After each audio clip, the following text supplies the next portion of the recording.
Greetings, YouTube.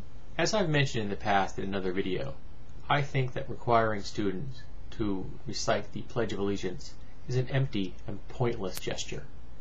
Empty because if you require someone to say it, and they wouldn't have said it other than being required to say it, it's an empty gesture on their part. They're just babbling words. Those words can be anything. They don't care. They have no interest in their actual meaning. And it's pointless because anyone who's actually loyal to our nation doesn't need to make a pledge. They're already loyal. So I wondered, why do we require our students to make this empty, pointless gesture every single day?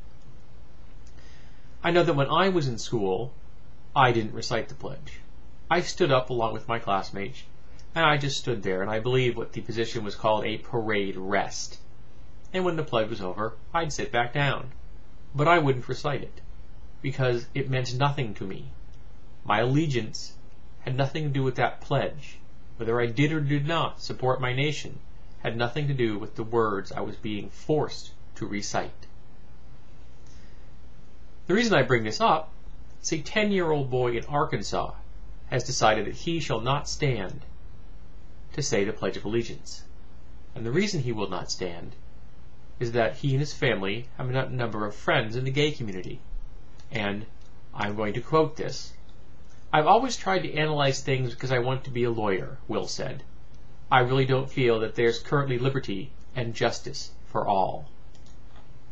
Later in the article, and I'll try to remember to post a link to it, someone asked him, "What does being an American mean?"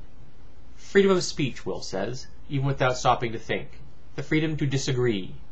That's what I think pretty much being an American represents." And, you know, I have to sort of agree with Will. And I find it interesting that a 10-year-old, even a very bright one who's skipped the 4th grade, can figure this out, and yet many adults haven't. So I still ponder, why do we make these students say the pledge? Well, for 2 reasons, I think. The first is intentional, and that's to use it as political capital when it comes time for a politician to get elected or re-elected.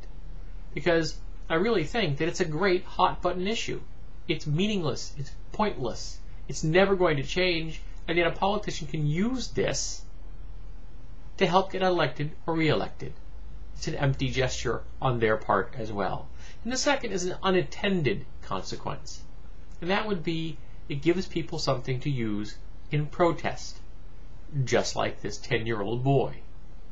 He's using this, and it's his legal right to refuse to stand and say the pledge, to protest what he sees as an injustice in the world. He sees a segment of the American population, people he knows, who do not have the same liberties, rights, and responsibilities as other Americans.